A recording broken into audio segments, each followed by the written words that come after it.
Recently, my friends and I have been playing a game called Lethal Company. It's a horror game that mixes the terror of being isolated in a dark space, surrounded by unknown horrors, with the fun of playing with your friends.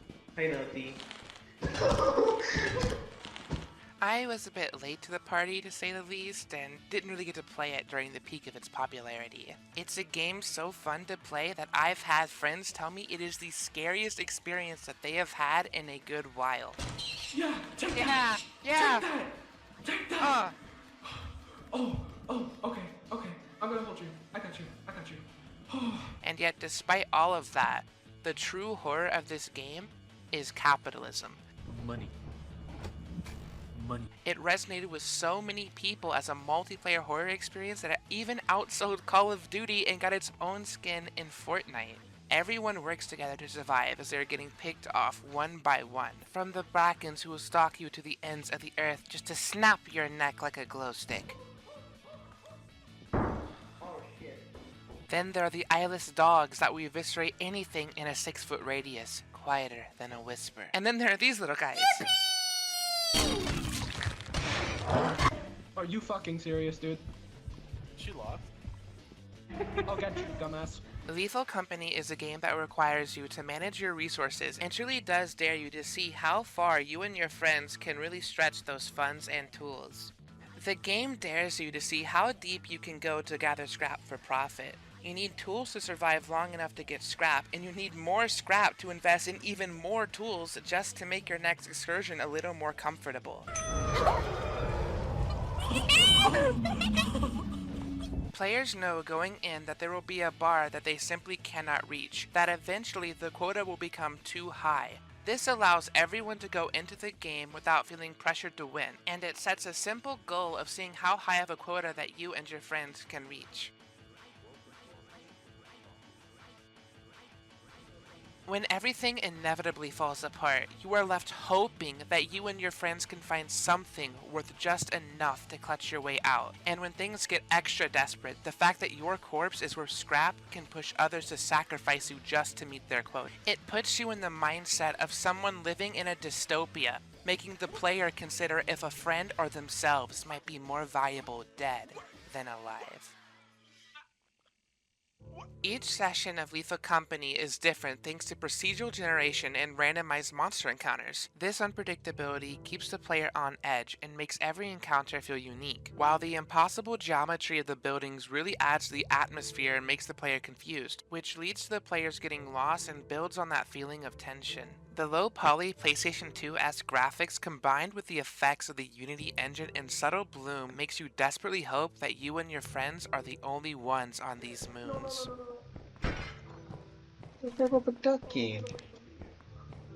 Oh, you gotta. Whether it's exploring the dark recesses of the abandoned manor, or the mineshaft with a one-way elevator offering salvation from the horrors lurking in the caves, the uncertainty of what lies ahead makes every moment feel more intense than the last. Even looking through the navigator can be frightening. Watching your friends being chased by a threat you can't properly see as they are unable to respond to you makes your imagination fill in the gaps. All the while, you get to hear a low growl and thumping from right outside your ship, forcing you to either teleport them or hope that they can be fast enough to make it to the ship before it's too late. There's the dog. Yo, dog, over here. Oh, ate it!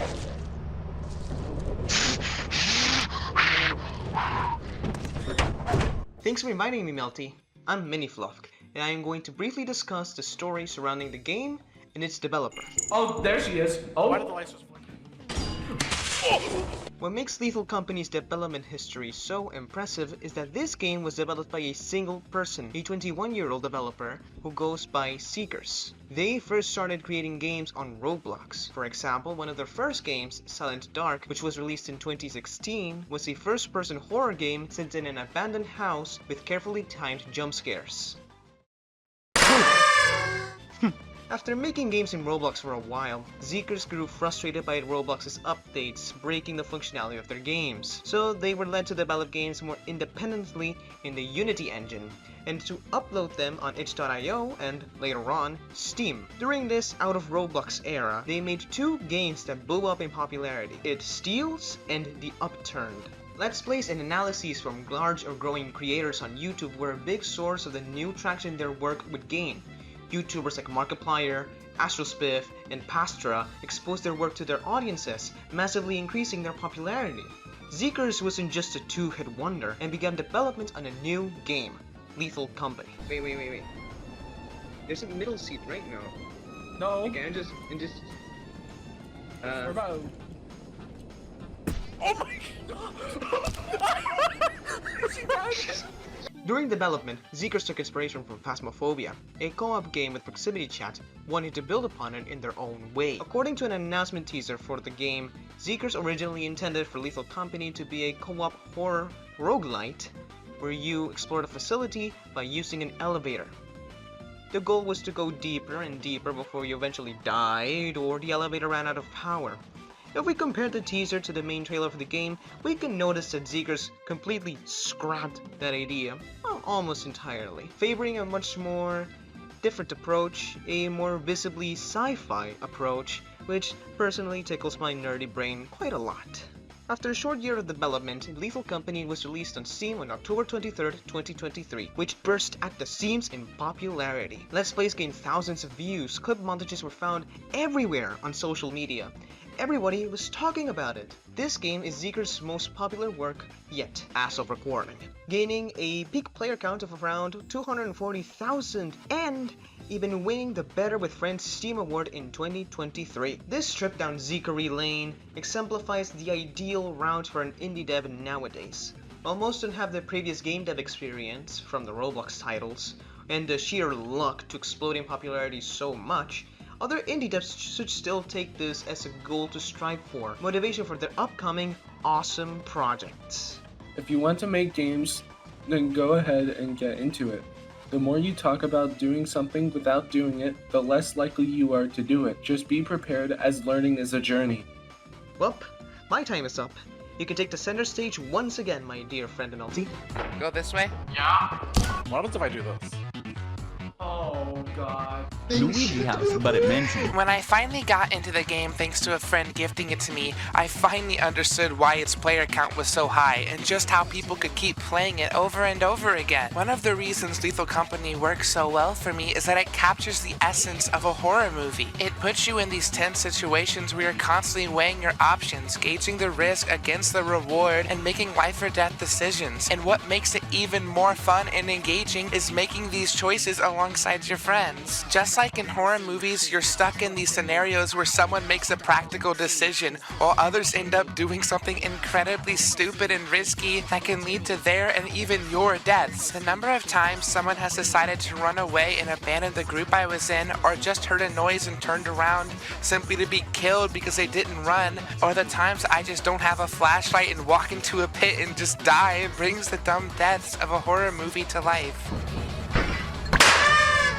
When you're playing with friends, it's easy to fall into the same pattern of doing something for their reaction, or just trying to figure out a way to make sure everyone survives. Whether you're carefully coordinating a plan or just rushing headfirst into danger, Lethal Company mimics that feeling of watching a movie where characters just make choices that have you yelling at the screen. Sometimes you're the Ellen Ripley of the group, leading your friends to escape the clutches of death. And other times you're just a grunt and Prometheus making the stupid, "Don't go in there, why did you touch that move?" that gets you and everyone else killed. Come here. Skill issue. Is that all?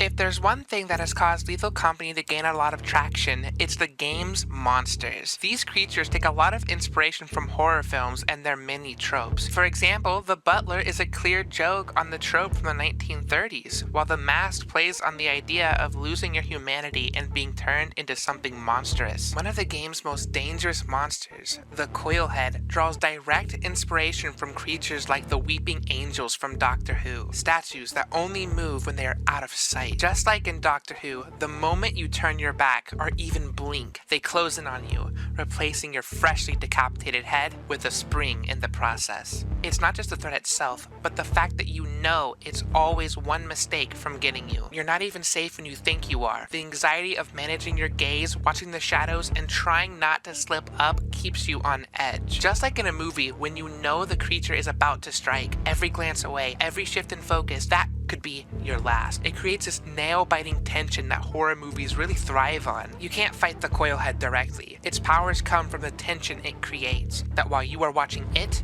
will be watching you, knowing that at any second, when your attention falters, it will move. You are constantly forced to manage your surroundings with your now limited vision, scanning the environment to see if you can find your way out before it causes your head to spring off its shoulders. What makes the coil head stand out is the way it forces you to give it your attention. In Doctor Who, the weeping angels are an omnipresent threat, but the coil head feels more intimate, as you actually are the focus of its hunt. Unlike when you're watching a show like Doctor Who, you're the one in control. You are the unfortunate soul in this situation, and it doesn't just see you and cut to a jump scare like in FNAF Security Breach. I forgot I'm not ready. It just sits there and waits for you to make a mistake. It's less about brute force and more about the psychological torment as you are forced to give it your fully undivided attention. And if it's not you, it's your friend.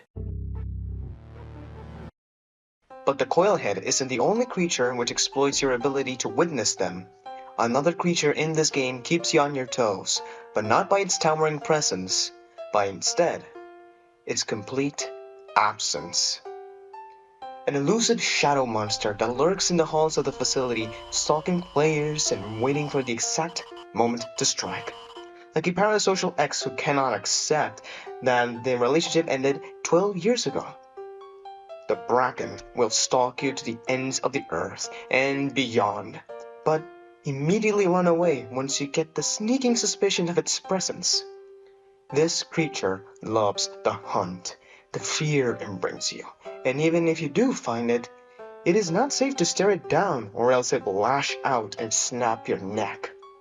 The Bracken stands out because its AI is laser focused on stalking players, hiding in every nook and every turn to feed into their paranoia. No shot. Probably Wind's not. already dead. Yeah, no shot. Oh.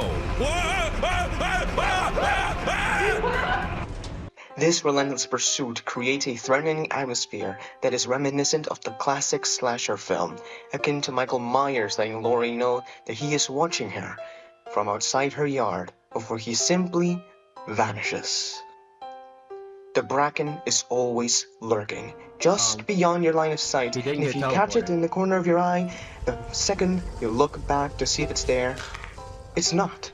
It disappears. It will follow, it will wait, peering behind you, only to reappear when you least expect There's it, a worm, by the way. just like a slasher, Jedi, where you can know you go that at back any to that moment, room? Oh, the shit, villain Chase. could strike someone You're good, you're good. from any corner. Alright, so this is not... The Bracken's presence builds this unique, suffocating anxiety. Every corner you turn, every hallway you pass, it could be your last. The snapping of your neck and getting dragged into the shadows of the facility, lost forever. Unless you happen to have an expensive teleporter on your ship, but that's another mechanic. This anxiety is exponentially worsened once you are made aware of the presence of the coilhead along with the Bracken. Both of these creatures demand your undivided attention, leaving your back completely exposed to the other monster to take advantage of you. This synergy of horrors proves that the coilhead's company to the Bracken is quite lethal. A large part of horror comes from the restriction of the senses. We've already talked about losing your sight, or more accurately focusing it on one object of the game, as opposed to the entire game, with the coilhead forcing you to give it all your attention and the Bracken lurking from just beyond your peripheral vision. But the eyeless dog plays with a completely different sense, your speech and your hearing. Instead of making you watch your surroundings extremely carefully, the dogs make you hyper aware of every sound that you make. Suddenly, you aren't even focused on what you're looking at, but on any noise you're making and how it could be the very thing that gives you away. You're not just worried about what's in front of you, but whether the smallest sound, What the fuck? like any step, Oh my god! turning on your flashlight, anything, might alert this huge, lumbering canine. William! Your crewmates may know that there's a dog waiting outside the ship, but how are they gonna tell you that? How are they going to communicate to you that that dog is about to kill you? Jesus Christ. If we were to go through every monster in the game, we would be here for quite some time. And if you want a more in-depth analysis on Lethal Company's monsters, there are many videos on the subject. Lethal Company was a game I got into later than most, and as someone who did not grow up playing an abundance of games outside of a few outliers, it left me wondering why the game works so well. It was only after I took the time to think about it that I saw the inspiration it took from some of the best elements of horror films, and how it manages to mix in all of this into the silly and wonderful mess that is a multiplayer horror game. It's not just about surviving the monsters, it's about surviving the pressure, the choices, and the unpredictable chaos that comes with being in a horror movie with your friends. It's about making a plan to see how far you can survive in your group, just for all to snowball completely out of your control and have you thrown out into the void of space.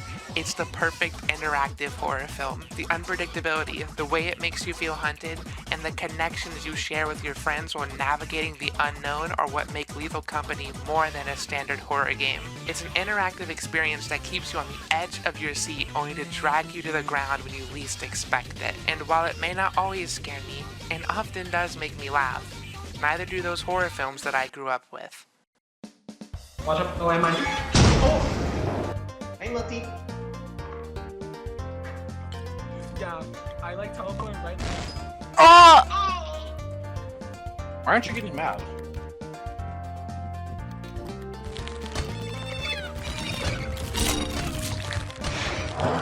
Oh, cool. Bro, I don't even want this. Thank you! I dare you to challenge me. Okay, I didn't mean actually. I didn't mean actually. Turbo. Oh my god! She died!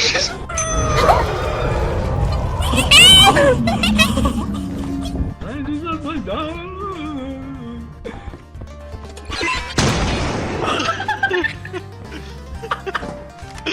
Jesus Christ. I don't really want Kinda this. hope not, it'll be funny.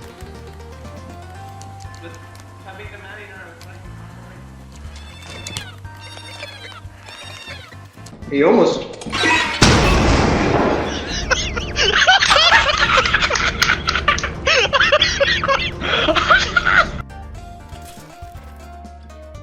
Oh god. Aw. Watch out for the landmine. That landmine right there? Yeah.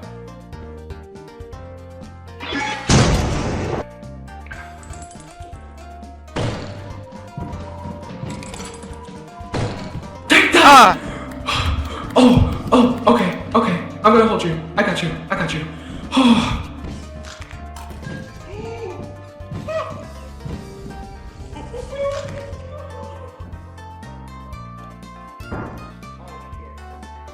Is that the mimic?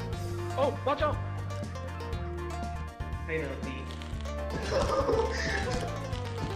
Wee! Uh-oh. Melty wants to be in the thick of it. What happens if I do this? Wallahi, I'm finished! Stop. I just have to go. And my mother told me anything. Bye. Did you actually die? I think she fell. Skill issue! All issue!